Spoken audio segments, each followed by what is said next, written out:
Hi guys, मैं doctor Parveen जानी उम्मीद करती हूँ आप सभी अच्छे होंगे। यूट्यूब चैनल में आपका बहुत बहुत स्वागत है। आज हम बात करेंगे एक बहुत ही इम्पोर्टेंट टॉपिक को लेकर, एसिड रिफ्लक्स और हार्ट अटैक।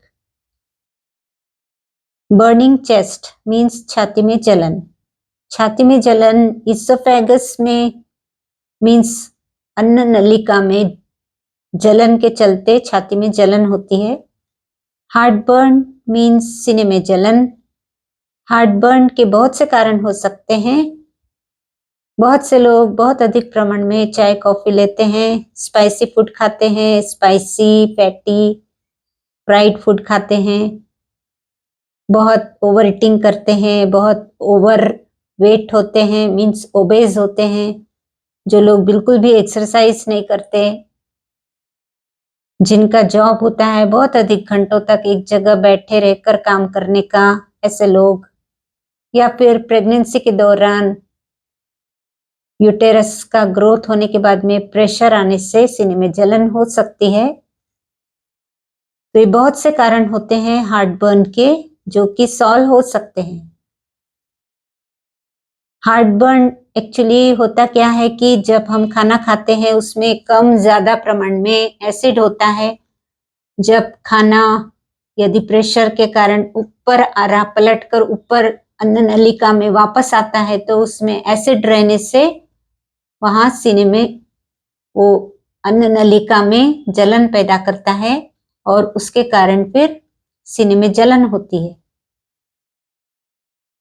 इसे हम केयरफुली ट्रीट कर सकते हैं। यदि हमने अपना लाइफस्टाइल चेंज किया, हमने अपना रूटीन, अपना खान पान उसमें चेंज किया, तो एसिड रिफ्लक्स की प्रॉब्लम सॉल्व हो सकती है। ये 60% लोगों को एसिड रिफ्लक्स की प्रॉब्लम आज की तारीख में है और एसिड रिफ्लक्स की प्रॉब्लम बहुत ही कॉमन प्रॉब्लम है। कोई घबराने वाली प्रॉब्लम नहीं है, पर यदि हमने इसे इग्नोर किया तो बहुत मुश्किल होती है। इंडोस्कोपी करने के बाद में रिपोर्ट तो नॉर्मल आती है, पर यदि हम एसिड रिफ्लक्स की जो प्रॉब्लम है उसको इग्नोर करते रहे तो आगे चलकर ये GERD में कन्वर्ट हो जाती है, मीन्स गैस्ट्रोइसोफेजियल रिफ्लक्स डिसीज में कन्वर्ट हो जाती है। और फिर बार बार एसिड रिफ्लक्स होने पर मीन्स खाना बार बार ऊपर की ओर आता है, नीचे, ऊपर की ओर आता है, नीचे आता है। इस तरह से वो बार बार ऊपर जाकर अन्न नलिका में जख्म पैदा करता है, जो कि इंडोस्कोपी में भी दिखाई देता है। पेशेंट को भी काफी तकलीफ रहती है। तो हमें एसिड रिफ्लक्स की जो शिकायत है उसको इग्नोर न करते हुए उस पर ध्यान देना चाहिए, ताकि हमें आगे और भी परेशानी का सामना न करना पड़े। GERD के केस में हार्ट बर्न होता है। उसके बाद में इसोफेजाइटिस में भी पेशेंट हार्ट बर्न की शिकायत करता है, जैसे कि हमने बहुत अधिक मात्रा में पेन किलर्स खाई हो, या फिर हम बहुत अधिक मात्रा में स्ट्रॉन्ग मेडिसिन लेते हैं, या फिर गलती से हमने एसिड ले लिया हो, या फिर केमोथेरापी जैसी कोई ट्रीटमेंट चल रही हो, तो उसके चलते ये हार्ट बर्न की प्रॉब्लम हो सकती है।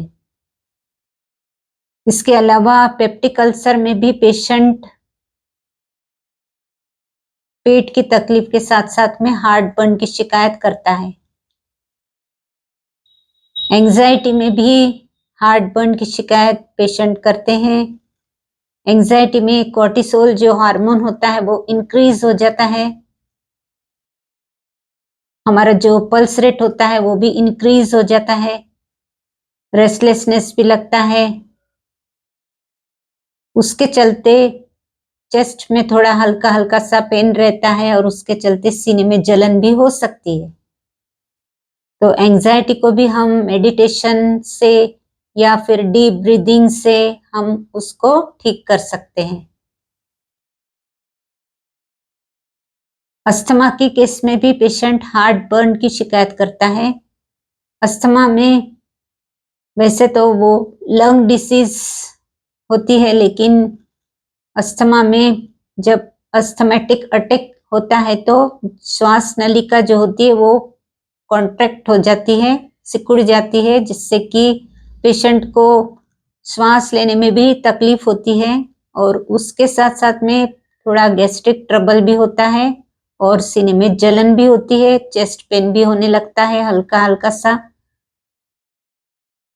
तो जब अस्थमा के पेशेंट को ऐसी तकलीफ होती है तो इनहेलर लेने के बाद में ये प्रॉब्लम सॉल्व होती है और उसके साथ साथ में हार्ट बर्न की शिकायत भी कम हो जाती है। लेकिन हमको ये ध्यान में रखना है कि हार्ट बर्न के साथ साथ में कुछ लाइफ थ्रेटनिंग सिम्टम्स तो नहीं दिख रहे, जैसे कि सीने में जलन हो रही है, उसके साथ साथ में चेस्ट में कुछ भारीपन सा है, थोड़ा सा रेस्टलेसनेस है, सीने में थोड़ा दर्द है, दर्द ऐसा जो कि गर्दन की तरफ जा रहा, कंधों में जा रहा, हाथों में जा रहा, बैक तक वो फैल रहा, इस तरह का रेडिएटिंग पेन यदि महसूस होता है और उसके साथ साथ में कोल्ड स्वेटिंग भी होता है, पसीना आने लगता है, ऐसी सिचुएशन में हमको सोचना चाहिए कि कहीं यह हार्ट प्रॉब्लम तो नहीं है। अगर हमको यह देखना है कि हार्ट प्रॉब्लम तो नहीं है तो उसके साथ साथ में हम जो रिस्क फैक्टर्स है उसको भी अहमियत देंगे। हम देखेंगे पेशेंट जो सीने में जलन के साथ साथ इस तरह के सिम्टम्स लेकर आया है तो एज फैक्टर्स है क्या, मीन्स उसकी एज बहुत अधिक है क्या, उसका ब्लड प्रेशर हाई रहता है, हाइपरटेंशन का पेशेंट है क्या, उसको डायबिटीज है क्या, उसका कोलेस्ट्रॉल हमेशा हाई रहता है क्या, या फिर वो ओबेस है क्या, बहुत अधिक ओवरवेट है क्या, मोटा है क्या। इस तरह की जो एज फैक्टर्स है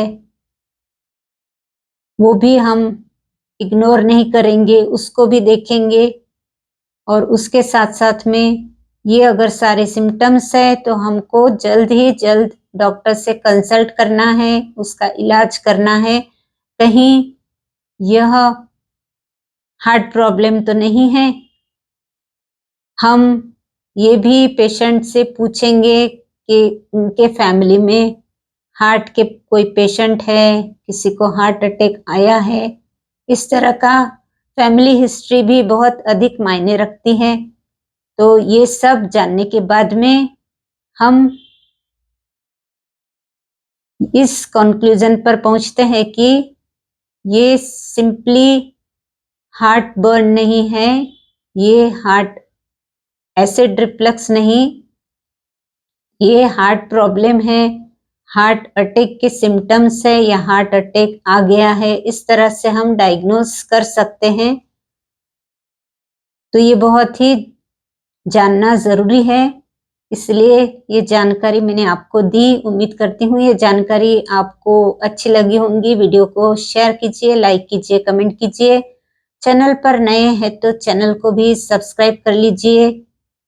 तो मिलते हैं फिर मेरे अगले वीडियो के साथ में, तब तक के लिए आप ध्यान रखिए अपना और अपनों का भी। धन्यवाद।